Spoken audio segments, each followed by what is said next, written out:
अभी तक हम लोगों ने जितना भी रिप्रोडक्टरी सिस्टम था ह्यूमन बीइंग्स में, चाहे मेल का हो फीमेल का हो, और इम्प्लांटेशन किस तरीके से होता है, मेंस्ट्रुअल साइकिल का क्या रोल है, किस तरीके से वो होती है, इन सारे टॉपिक में देखो हम लोगों ने बातचीत कर ली है। अभी एक छोटा सा मिसलेनियस टॉपिक आपके ह्यूमन रिप्रोडक्टरी सिस्टम में बच जाता है, दैट इज़ रिप्रोडक्टिव हेल्थ। इसको हमें ख़त्म करना है। इसमें तुम्हें किसी ऑर्गन्स के बारे में नहीं पढ़ना है, इसमें आपने जो चीज़ें ऑलरेडी पढ़ ली हैं, है ना, उस पढ़ी हुई चीज़ों के बारे में ही आपको अभी थोड़ी सी और जानकारी हेल्थ वाइज लेनी है। जैसे क्या होता है, हम लोगों की बॉडी में इतने सारे अलग अलग सिस्टम्स हैं, अलग अलग ऑर्गन्स हैं। हम सभी सिस्टम और सभी ऑर्गन्स के बारे में अपनी डे टू डे लाइफ में बात करते रहते हैं। जैसे कई लोगों का ये कहना होता है कि डायबिटीज़ के वो शिकार हैं, है ना। तो अगर वो मान लेते हैं कोई पर्सन डायबिटीज़ का शिकार है, इसका ये अर्थ है कि उसकी बॉडी में जो इंसुलिन है वो प्रॉपरली प्रोड्यूस नहीं हो रहा है, इसीलिए उसके ब्लड में जो शुगर का कंटेंट है वो डिक्रीज़ नहीं हो पा रहा है, वो बढ़ता ही जा रहा है, बढ़ता ही जा रहा है, या मेंटेनेंस उसका नहीं है ठीक से। कई लोगों की ये समस्या होती है कि उनको ब्लड प्रेशर होता है, हाई बीपी, लो बीपी। इसका मतलब उनके हार्ट और जो उनकी अदर ब्लड वेसल्स है उसमें कहीं ना कहीं कोई दिक्कत है। कई लोगों को अस्थमा जैसी चीज़ें होती हैं, या फिर कोई दूसरी सांस लेने वाली बीमारियां, तो हम कहते हैं कि ये रेस्पिरेटरी सिस्टम से रिलेटेड है, एक्सेट्रा एक्सेट्रा। बहुत सारी बीमारियां हैं जो अलग अलग बॉडी के अलग अलग सिस्टम्स में हम लोगों को देखने को मिल सकती है, राइट। अभी हमने जो पढ़ा, हमारे इस चैप्टर में जो हमारा जो टॉपिक था रिप्रोडक्टरी सिस्टम, ठीक है, हम लोगों ने मेल और फीमेल इन दोनों के रिप्रोडक्टरी सिस्टम के बारे में पढ़ा। क्या इनकी भी रिप्रोडक्टिव हेल्थ हमारे बाकी ऑर्गन्स के जैसे इम्पॉर्टेंट है क्या? पहला क्वेश्चन। अब मान के चलते हैं कि किसी की किडनीज प्रॉपरली फंक्शन नहीं कर रही, तो ऐसे में उस पर्टिकुलर इंसान का जीवित रहना बहुत ही मुश्किल हो जाता है। डायलिसिस करवाना पड़ता है जिसके थ्रू उसकी बॉडी का वेस्ट मटेरियल बाहर निकले। अगर नहीं करवाओगे तो ऐसे में क्या हो जाएगा, डायलिसिस अगर नहीं करवाओगे तो बॉडी के अंदर वेस्ट मटेरियल जमा होता जाएगा और फाइनली वो डेथ तक ये बात पहुंच सकती है। तो हम क्या होता है, बाकी के जो हमारे बॉडी ऑर्गन्स हैं या बाकी की जो बीमारियां हैं रिप्रोडक्टरी के अलावा, उसको हम लोग बहुत ही सीरियसली लेते हैं। हमारा एक बहुत ही मेजर कंसर्न होता है कि अरे बीमार हो जाएंगे, अरे बॉडी का ऑर्गन काम नहीं करेगा तो चलो हम मर जाएंगे, तो उसकी केयर करते हैं। क्योंकि हम लोगों को ये पता है कि जो रिप्रोडक्टरी सिस्टम है, मान के चलते हैं रिप्रोडक्टरी सिस्टम एक असेंशियल लाइफ प्रोसेस नहीं है। जैसे कि मैंने स्टार्टिंग के इंट्रोडक्टरी क्लास में ही बताया था कि अगर कोई मेल या फीमेल ये डिसीजन लेता है that they don't want to become parent और एक्सेट्रा एक्सेट्रा, तो इट डजंट मीन्स कि उनकी डेथ हो जाएगी, है ना। ये असेंशियल लाइफ प्रोसेस नहीं है। So many of the time हमें ऐसा लगता है कि इसको कहाँ कोई बीमारी हो सकती है, इससे क्या कोई फ़र्क पड़ सकता है, तो ऐसा नहीं है। रिप्रोडक्टरी सिस्टम में भी तो क्या है, ऑर्गन्स हैं।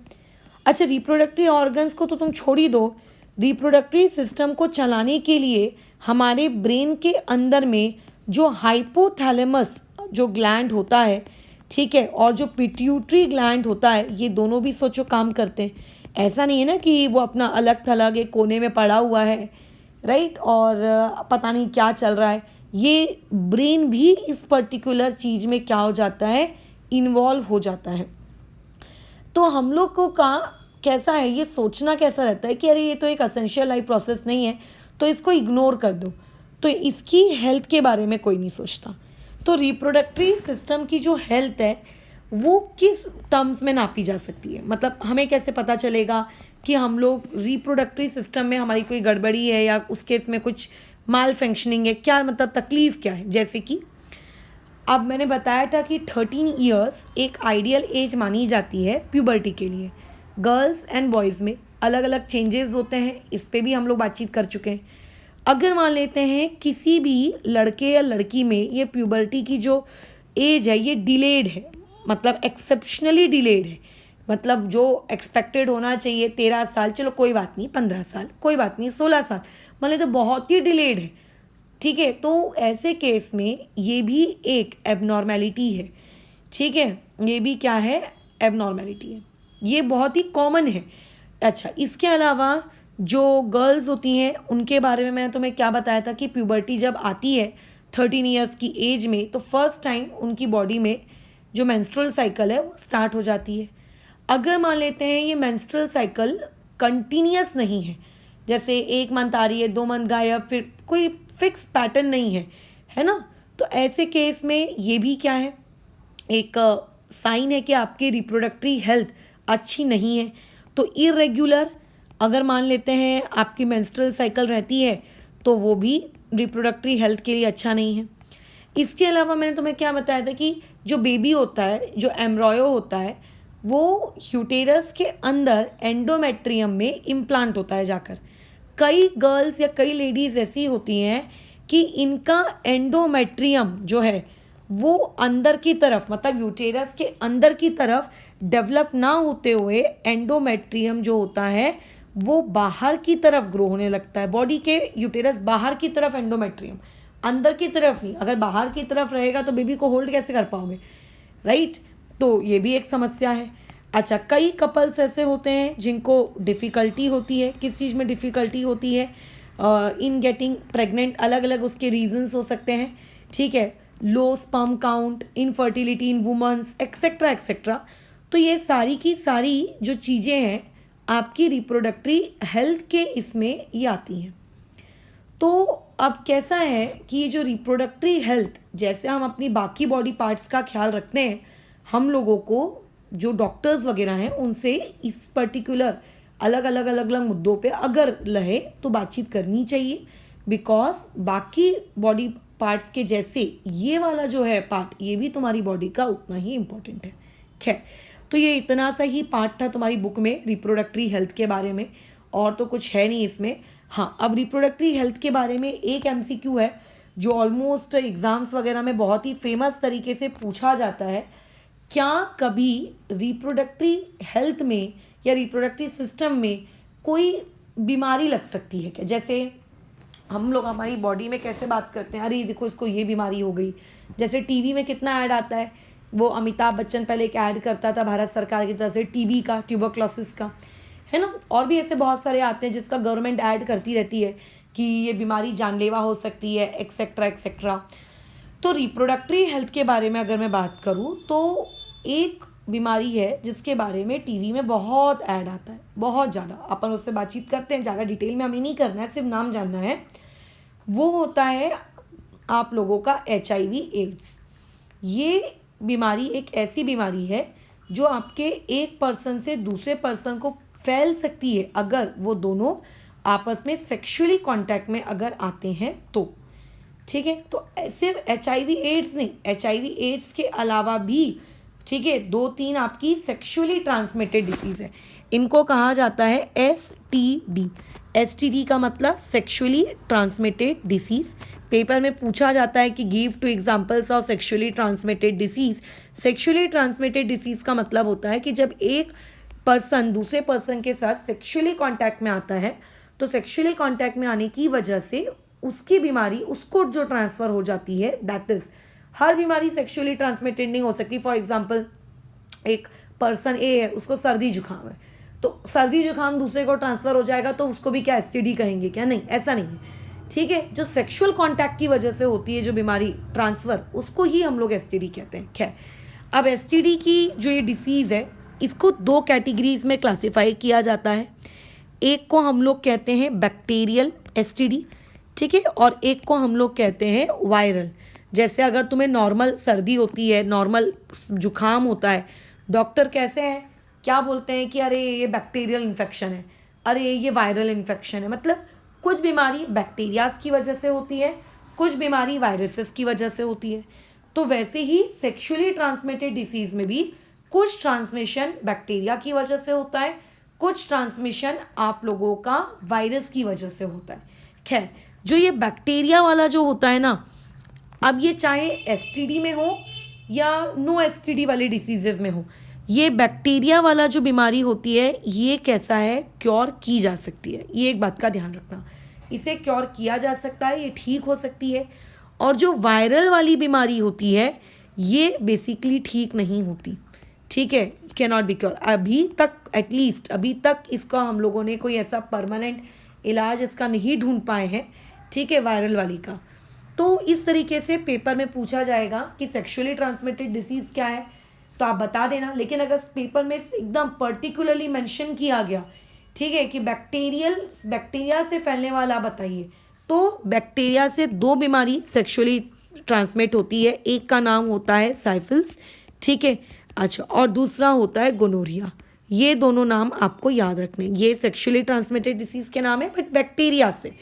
और अगेन जिसका टीवी में बहुत ऐड किया जाता है गवर्नमेंट के द्वारा, वो होता है HIV एड्स। ये बीमारी बैक्टीरियल नहीं है, ये पर्टिकुलर बीमारी वायरल है। जैसे कोरोना एक वायरस है ना, वैसे ये भी एक वायरल डिसीज़ है।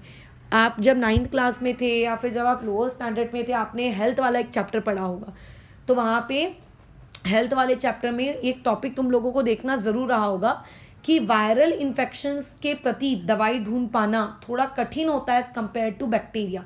क्यों कठिन होता है, क्यों तकलीफ होती है, इसका रीज़न 9th क्लास के हेल्थ वाले चैप्टर में था, या फिर अगर उससे भी लोअर क्लासेस में आपने पढ़ा होगा हेल्थ वाला चैप्टर, तो वहाँ पे आपको ये मिलेगा।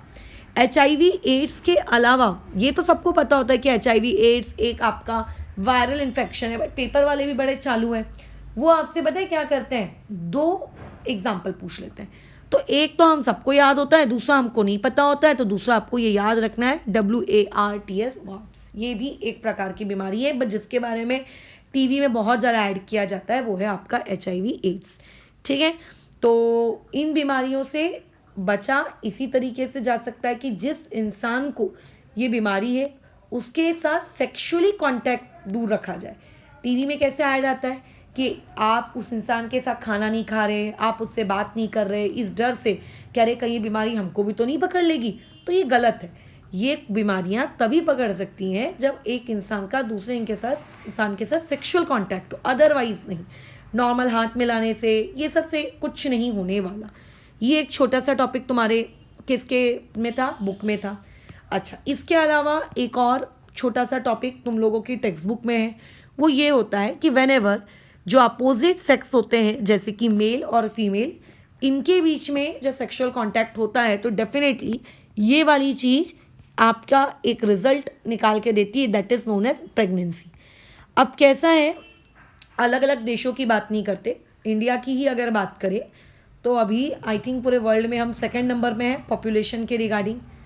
इसका मतलब जो हमारी बर्थ रेट है वो बहुत ज़्यादा है, मतलब हर दिन बहुत सारे बच्चे पैदा हो रहे हैं as compare to the number of persons dying per day. Death rate के कंपेयर में बर्थ रेट बहुत ही क्या है, ज़्यादा है। खैर, तो अब कैसा है, पुराने ज़माने की अगर अपन बात करते हैं तो पहले आप कैसे पाओगे कि कई घरों में एक मम्मी पापा और उनके 10 बच्चे, एक मम्मी पापा का पेयर और उनके 5 बच्चे, 6 बच्चे।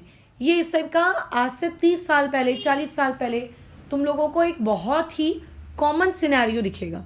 लेकिन फ़िलहाल कैसा है, जब गवर्नमेंट को दिखा कि अरे ये तो प्रेगनेंसीज के बाद जो बेबीज़ होते हैं, अगर इन बेबीज़ की पॉपुलेशन पे कंट्रोल ना लगाया जाए तो मतलब पॉपुलेशन का एक क्या हो सकता है, एक्सप्लोशन हो सकता है।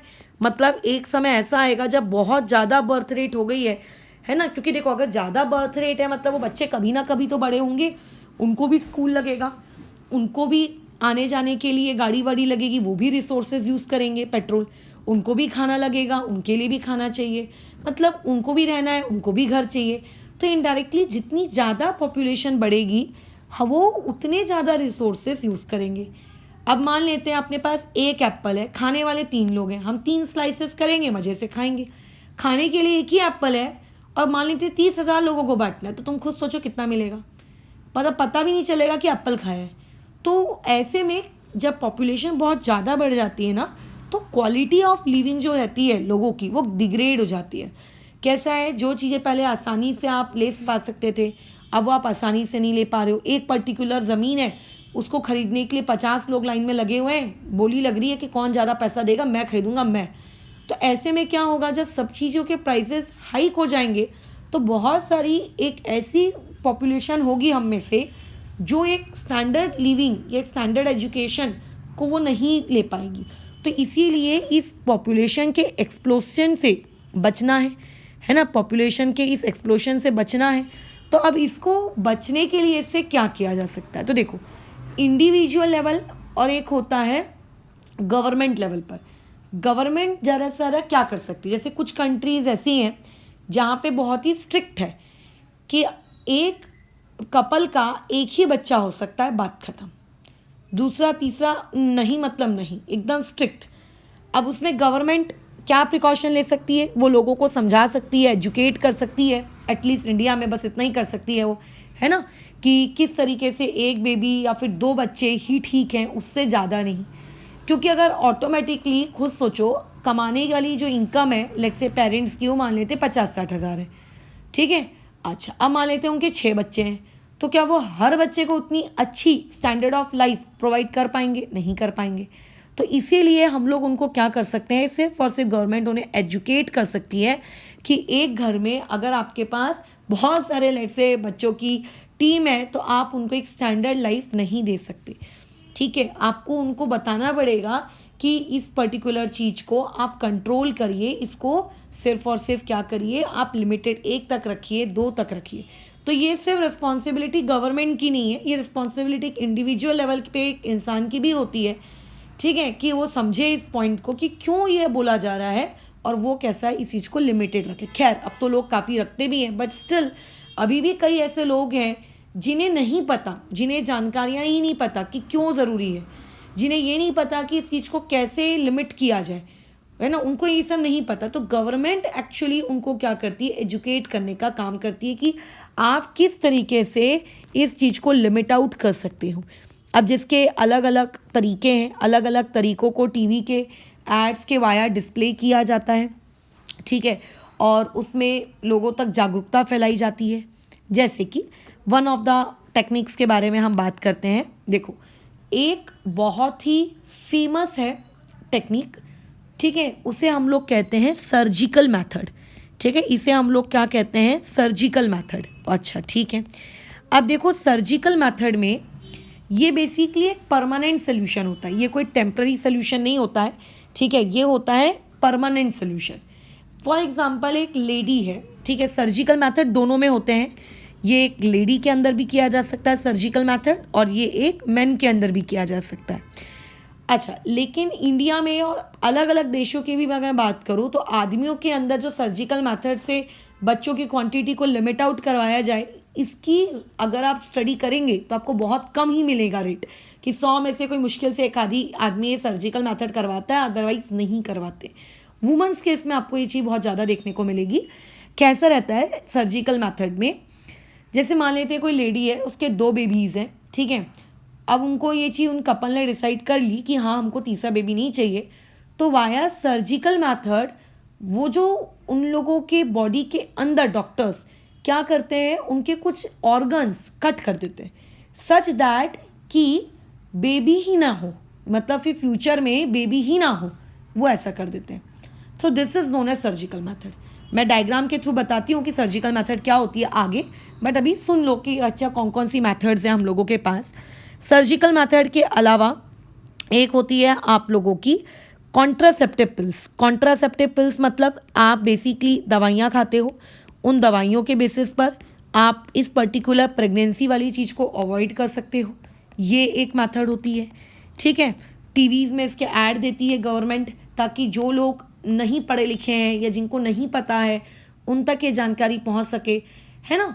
कई बार नहीं चाहिए उस कपल को बेबी, बट फिर भी उनको हो जाता है, तो ऐसे में दवाइयों के वाया वो अपने आप को क्या कर सकते हैं, अलग रख सकते हैं इस पर्टिकुलर चीज़ से। तो ये होता है सिर्फ वुमेंस के लिए, वुमेंस को ही दवाइयाँ खानी पड़ती हैं, इसमें कॉन्ट्रासेप्टिव मेथड मेल्स के लिए नहीं होती। खैर, नेक्स्ट एक और होता है जिसे हम लोग कहते हैं कॉपर टी, ठीक है।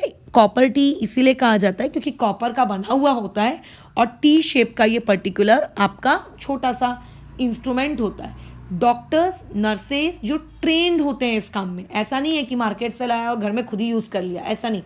ठीक है, प्रॉपर तरीके से डॉक्टर्स और जो नर्सेज होती हैं, वो जो वुमेन्स होती हैं, उनकी वजाइना के अंदर में जो सर्विक्स होता है ना, वहाँ पे इस कॉपर टी को लगा देते हैं, सच दैट कि स्पर्म्स और सर्विक्स को क्रॉस करके यूटेरस और यूटेरस से फिर फैलोपियन ट्यूब तक नहीं पहुँच पाते। ठीक है, ये होता है कॉपर टी में। इसको यूटेरस में लगा दिया जाता है ताकि प्रेगनेंसी ना हो। तो कॉपर टी ये एक तरीका हो जाता है। अच्छा, ये औरतों में ही होता है, आदमियों के इसमें खैर नहीं होता है। अच्छा, तो टोटल मैंने कितने बता दिए आपको? 3 तरीके बता दिए। एक होता है सर्जिकल मेथड, ठीक है, जो कि काफ़ी हद तक आपका परमानेंट मेथड है। ठीक है, काफ़ी हद तक परमानेंट मेथड है। अच्छा, ठीक है।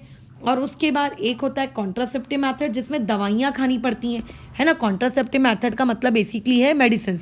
लेकिन कैसा है, इन मेडिसिन को खाने के ना बहुत ही साइड इफ़ेक्ट्स होते हैं, बॉडी में हार्मोन के चेंजेस होंगे। ये सारी चीज़ें जो मैं बता रही हूँ तुम्हारी टेक्स्ट बुक में एक एक लाइन में लिखी हुई है। मैं एक भी जानकारी ऐसी नहीं दे रही हूँ जो इसके बाहर की है। ये जो तुम अपनी टेक्स्ट बुक का आखिरी पन्ना पढ़ोगे, उसमें तुमको ये सब कुछ मिल जाएगा, कहीं ना कहीं छोटे छोटे अक्षरों में लिखा हुआ। तो भले ही इतना सारा मिले, कुछ ना कुछ तो मिलेगा ही। तो ये सब बुक का ही है। तो ये जो मेडिसिन होते हैं ना, इन मेडिसिन के कैसा है, साइड इफ़ेक्ट्स होते हैं, बहुत सारे साइड इफ़ेक्ट्स होते हैं। ठीक है, तो जब मैं मार्किंग कराऊंगी तो कौन से क्या क्या साइड इफ़ेक्ट्स होते हैं उस पर भी हम लोग बातचीत कर लेंगे। ठीक है, बॉडी में जो हार्मोन्स की क्वांटिटी प्रोड्यूस होती है, जैसे लड़कियों के अंदर क्या होता है, एस्ट्रोजन प्रोड्यूस होता है। अब ये मत कहना प्रोजेस्टेरॉन भी, क्योंकि ये दवाइयाँ खाई इसलिए जा रही हैं ताकि प्रेगनेंसी ना हो, है ना, जाइगोट ना बने।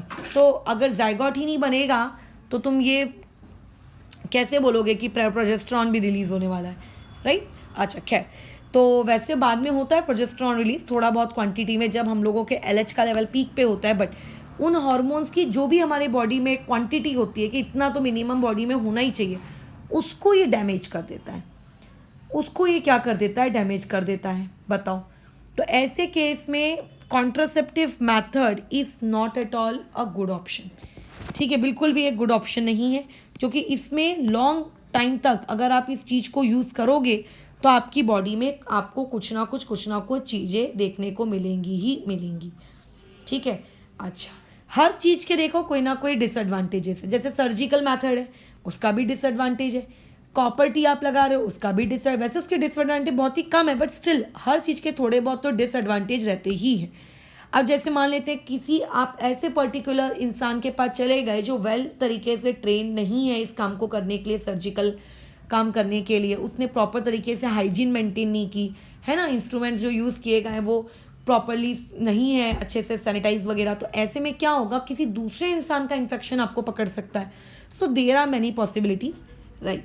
अच्छा, उसके अलावा एक होता है मैकेनिकल मेथड, ये एक चौथा और आखिरी मेथड है। अब पहले तो मैं ये बता दूं तुमको कि मैंने आपको ऊपर जितनी भी मेथड बताए, ठीक है, जितने भी मेथड बताए, ये सारे के सारे मेथड सिर्फ और सिर्फ एक ही काम के लिए आते हैं, टू अवॉइड अनवांटेड प्रेगनेंसीज, बस, और उसके अलावा नहीं। But if you are thinking कि आपके पास कोई एक ऐसा मेथड होना चाहिए जिससे आप STDs को प्रिवेंट कर सको, तो ये नहीं है। ठीक है, पेपर में पूछा जाता है कि which of the following method is correct या is useful in order to prevent a person from sexually transmitted disease, और ये सारे ऑप्शन हैं। तो हमें ऐसा लगता है कि अरे वाह, ये ऑप्शन सही है, हम इनसे प्रिवेंट कर सकते हैं, बट ऐसा नहीं है। ये जितने भी मैंने आपको 3 ऊपर ऑप्शन बताए, ये सिर्फ और सिर्फ प्रेगनेंसीज अवॉइड करने के लिए हैं और किसी केस के लिए नहीं। तो फिर ऐसे केस में क्या कोई ऐसा मेथड है ही नहीं जिसके थ्रू हम लोग ये सेक्सुअली ट्रांसमिटेड डिसीज़ वाला खतरा मतलब अवॉइड कर सकें? तो सिर्फ और सिर्फ एक ही मेथड है जिसके वाया हम लोग क्या कर सकते हैं, खुद को प्रोटेक्ट कर सकते हैं। किससे प्रोटेक्ट कर सकते हैं? STD से प्रोटेक्ट कर सकते हैं, जिसे मैकेनिकल मेथड भी कहा जाता है या फिर इसको बैरियर मेथड भी कहा जाता है। ठीक है, इसको क्या कहा जाता है, बैरियर मेथड। दोनों में से कोई भी आप नाम ले लो, यही इकलौता तरीका है। पेपर में कई बार ये चीज़ पूछी जा चुकी है बोर्ड एग्जाम्स में, ठीक है, ये कई बार। तो उसमें ध्यान रखना, हमें लगता है कि अरे बाकी मेथड भी तो काम आ जाएंगे, नहीं, अगर STD से प्रोटेक्ट करना है तो यही आएगा। ऐसा नहीं है कि ये प्रेगनेंसी केस में काम नहीं करता, उसमें भी काम करता है। ठीक है, ये प्रेगनेंसीज को भी अवॉइड करता है, लेकिन साथ ही साथ में ये प्रोटेक्ट भी करता है। खैर, इसीलिए इस मेथड को अलग से मैंने आखिरी में बताया है। खैर, क्या है ये मेथड, देखो, जैसा इसका नाम है वैसा ही इसका काम है। बैरियर मेथड मतलब बीच में कुछ ऐसा कर देना जिसकी वजह से, ठीक है, ये जो सेक्सुअली ट्रांसमिटेड इन्फेक्शंस है ये एक पर्सन की बॉडी से दूसरे पर्सन की बॉडी में ट्रांसफ़र ना हो सके, ठीक है। अच्छा देखो, हम लोग ऑलरेडी पढ़ चुके हैं कॉपुलेशन के बारे में। फॉर एग्जांपल ये फीमेल वेजाइना है, मेरी ड्राइंग्स बहुत ही पुअर है, ठीक है।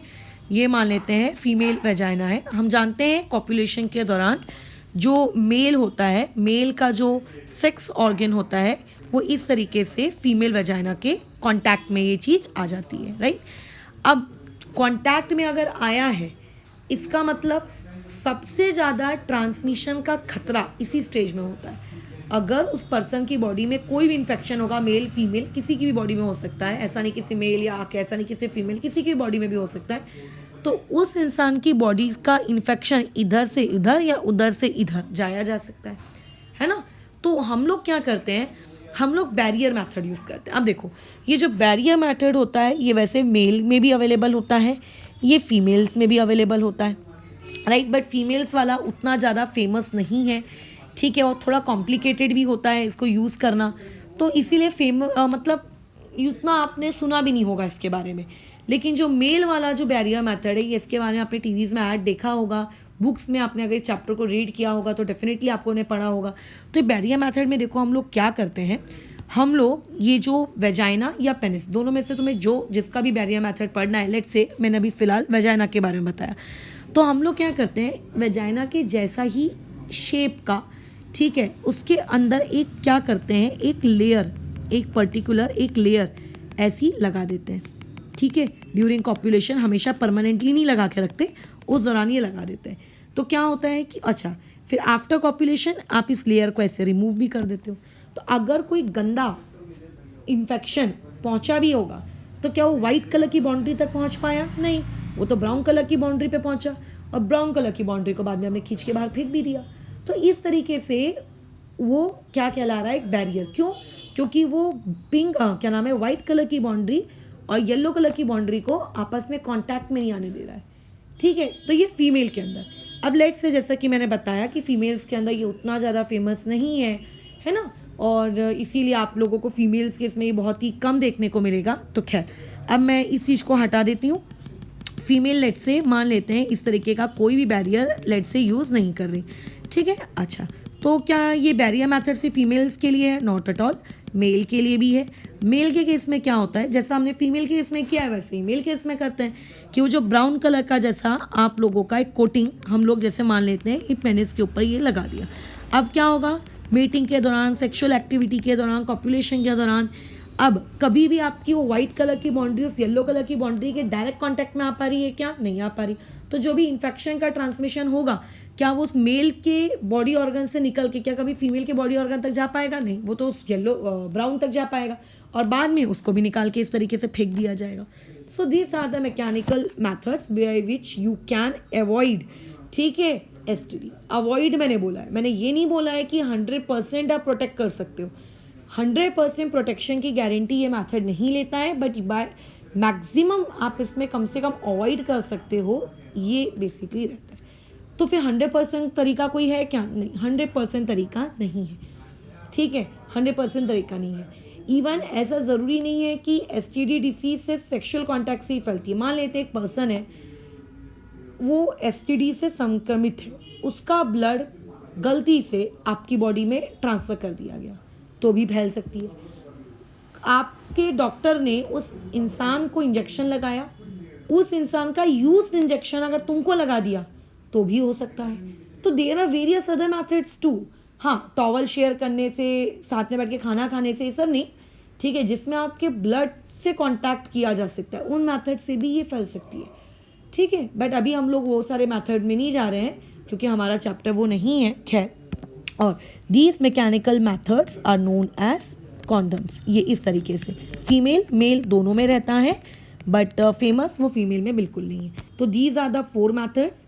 अच्छा, अब ये हो गई हम लोगों की रिप्रोडक्टिव हेल्थ के बारे में बातचीत, पॉपुलेशन वाले बारे में बातचीत, और किस तरीके से कंट्रोल किया जा सकता है बर्स्ट एक्सप्लोजन होने से, उस बारे में बातचीत।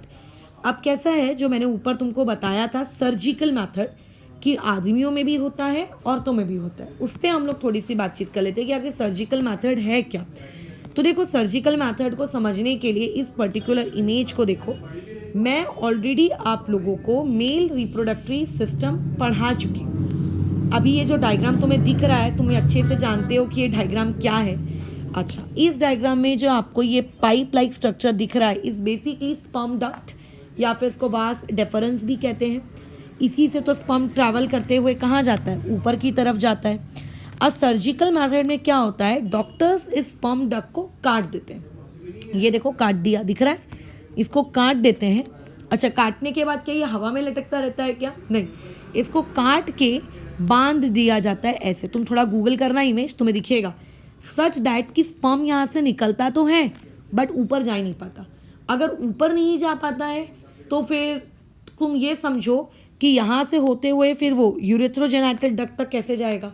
अगर वहीं तक नहीं जाएगा तो बॉडी के बाहर नहीं जाएगा, अगर बॉडी के बाहर नहीं जाएगा तो फीमेल बॉडी तक नहीं जाएगा। So this is one of the method.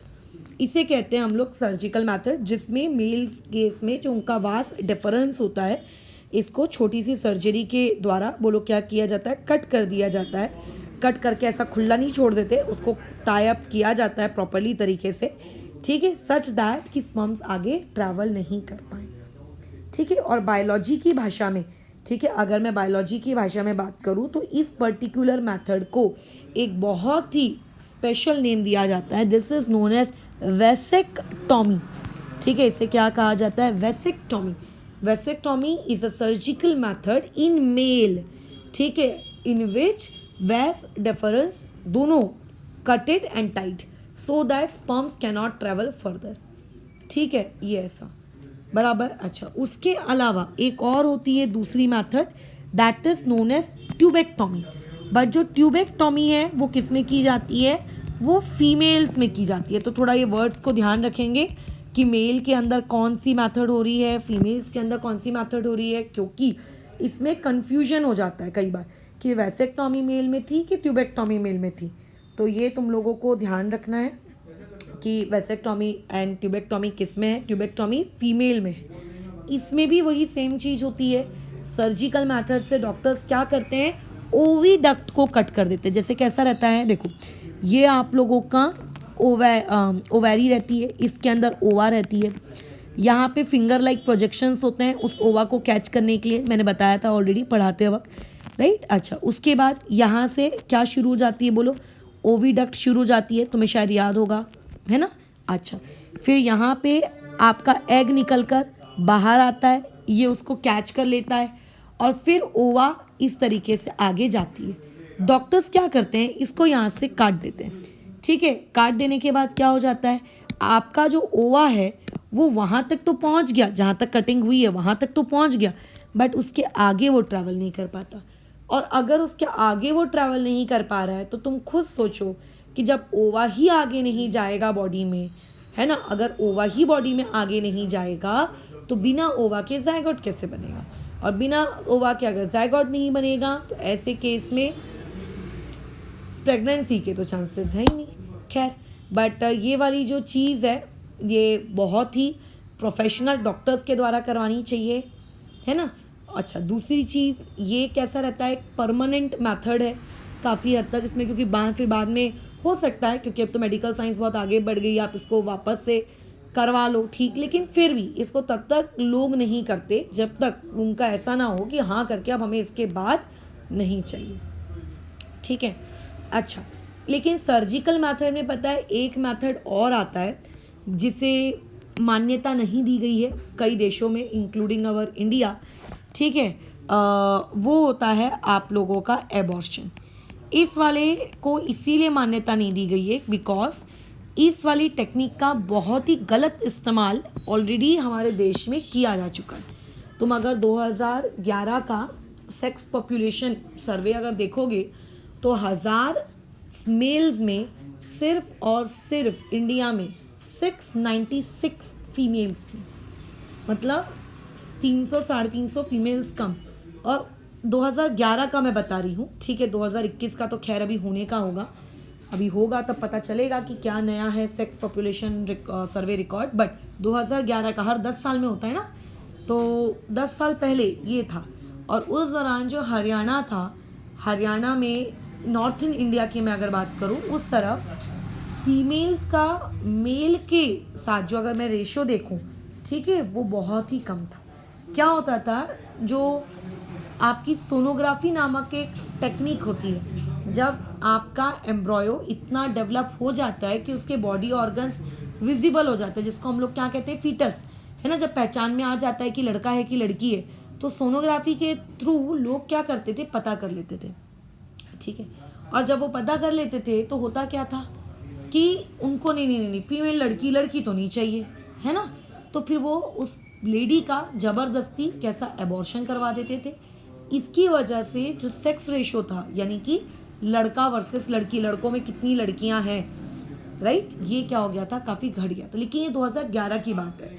अभी रिसेंटली लास्ट ईयर 2020 में हरियाणा ने खुद को काफ़ी ज़्यादा इम्प्रूव किया है, ठीक है, और ये चीज़ हो गई है आप लोगों की 922, मतलब 1000 बॉयज़ में 922 वहाँ गर्ल्स हैं।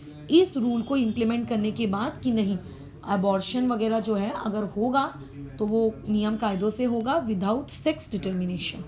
खैर अभी भी कई जगह माइट भी ऐसी हो सकती है जहाँ पे इलीगल तरीके से इसे कैरी ऑफ करवाया जा रहा है, बट दिस इज़ रॉन्ग, क्योंकि इसके बहुत ही गलत इम्पैक्ट सोसाइटी में देखने को मिले थे। सिर्फ लड़के ही देखने को मिले थे, लड़कियों का अनुपात उनके मुकाबले कम होता जा रहा था। तो ये तुम्हारा चैप्टर था एंडिंग, ठीक है। यहाँ पे हम लोगों का ह्यूमन रिप्रोडक्टिव सिस्टम ख़त्म होता है, और अब इसके बाद हम लोगों का क्या शुरू होगा, प्लांट रिप्रोडक्टिव सिस्टम वाला टॉपिक शुरू होगा कि प्लांट्स को अगर सेक्सुअली रिप्रोड्यूस करना हो तो प्लांट्स कैसे करेंगे। अब जैसे कई प्लांट्स ऐसे होते हैं, जैसे अंगूर, केला, जिनको असेक्सुअली करना होता है क्योंकि उनके पास सीड नहीं होती, है ना, क्योंकि जैसे मैंने क्या कहा, सेक्सुअल रिप्रोडक्शन के लिए क्या ज़रूरी है, सेक्स सेल्स। हमारे पास सेक्स सेल्स होते हैं, मेल के पास स्पर्म्स, लड़कियों के पास ओवा, तो प्लांट्स के पास भी सेक्स सेल्स होते हैं। बट वो जो सेक्स सेल्स हैं, अगर वो जो सीड्स हैं अगर किसी के पास है ही नहीं, जैसे केले के पास नहीं है, अंगूर के पास नहीं है, फिर तो उनकी तो मजबूरी है असेक्सुअल रिप्रोडक्शन करना। But there are some plants जो सेक्सुअली भी रिप्रोड्यूस कर सकते हैं और सेक्सुअली भी। सेक्सुअली में टाइम लग जाता है, इसीलिए कई बार जो किसान होते हैं जो फ्रूट्स उगाते हैं या फिर सब्जियां उगाते हैं, वो असेक्सुअल यानी कि वेजिटेटिव प्रोपोगेशन के थ्रू उस प्लांट को ग्रो कर लेते हैं, जल्दी जल्दी बढ़ जाता है, जो हम ऑलरेडी पढ़ चुके हैं।